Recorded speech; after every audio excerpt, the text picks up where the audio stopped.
ଥରେ ଏକ ଚତୁର ମାଙ୍କଡ଼ ନଦୀ ପାଖରେ ଏକ ବଡ଼ ଗଛରେ ରହୁଥିଲା। ଗଛଟି ସ୍ୱାଦିଷ୍ଟ ଫଳରେ ପରିପୂର୍ଣ୍ଣ ଥିଲା ଏବଂ ମାଙ୍କଡ଼ଟି ପ୍ରତିଦିନ ସେଗୁଡ଼ିକୁ ଖାଇବାକୁ ଉପଭୋଗ କରୁଥିଲା। ଗୋଟିଏ ଦିନ ଏକ କୁମ୍ଭୀର ଗଛ ପାଖକୁ ଆସିଲା, କ୍ଳାନ୍ତ ଏବଂ ଭୋକିଲା ଦେଖାଯାଉଥିଲା। ଦୟାଳୁ ମାଙ୍କଡ଼ଟି ତାକୁ କିଛି ଫଳ ଦେଲା।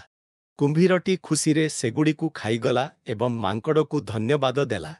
ସେହି ଦିନଠାରୁ ମାଙ୍କଡ଼ ଏବଂ କୁମ୍ଭୀର ଭଲ ବନ୍ଧୁ ହୋଇଗଲା।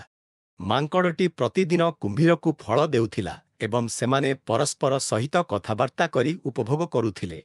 ଗୋଟିଏ ଦିନ କୁମ୍ଭୀରଟି ତା ସ୍ତ୍ରୀ ପାଇଁ କିଛି ଫଳ ଘରକୁ ନେଇଗଲା। ସେ ଫଳଗୁଡ଼ିକୁ ଭଲ ପାଉଥିଲା କିନ୍ତୁ ମାଙ୍କଡ଼ ପ୍ରତି ଈର୍ଷା କରୁଥିଲା। ସେ ଭାବିଲା, ଯଦି ମାଙ୍କଡ଼ଟି ପ୍ରତିଦିନ ଏପରି ମିଠା ଫଳ ଖାଏ ତେବେ ତାର ହୃଦୟ ଆହୁରି ମିଠା ହେବ। ସେ ତା ସ୍ୱାମୀକୁ କହିଲା, ମୋ ପାଇଁ ମାଙ୍କଡ଼ର ହୃଦୟ ଆଣ।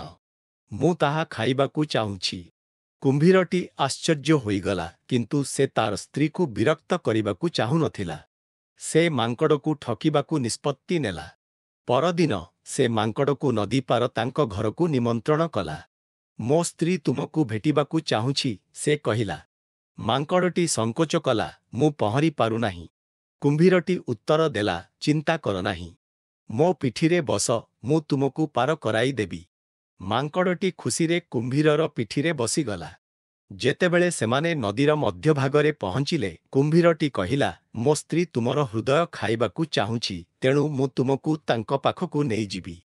ମାଙ୍କଡ଼ଟି ଆଶ୍ଚର୍ଯ୍ୟ ହୋଇଗଲା କିନ୍ତୁ ଶାନ୍ତ ରହିଲା। ସେ ଶୀଘ୍ର ଏକ ଯୋଜନା ଭାବି କହିଲା, ହେ ପ୍ରିୟ ବନ୍ଧୁ, ତୁମେ ମୋତେ ପୂର୍ବରୁ କାହିଁକି କହିଲ ନାହିଁ? ମୁଁ ମୋ ହୃଦୟ ଗଛ ଉପରେ ଛାଡ଼ି ଦେଇଛି। ଚାଲ ଫେରିଯିବା ଏବଂ ଏହାକୁ ଆଣିବା। ମୂର୍ଖ କୁମ୍ଭୀରଟି ମାଙ୍କଡ଼ଟି ଉପରେ ବିଶ୍ୱାସ କରି ଗଛ ପାଖକୁ ପହଁରି ଫେରିଗଲା। ସେମାନେ କୂଳରେ ପହଞ୍ଚିବା ମାତ୍ରେ ମାଙ୍କଡ଼ଟି ଶୀଘ୍ର ଗଛ ଉପରକୁ ଚଢ଼ିଗଲା ଏବଂ କହିଲା, ତୁମେ ଆମ ବନ୍ଧୁତାକୁ ଧୋକା ଦେଇଛ। ଏବେ ଚାଲିଯାଅ, ଆଉ କେବେ ଫେରିବ ନାହିଁ। କୁମ୍ଭୀରଟି ତାର ଭୁଲ ବୁଝିପାରିଲା ଏବଂ ଲଜ୍ଜିତ ହୋଇ ଘରକୁ ଫେରିଗଲା।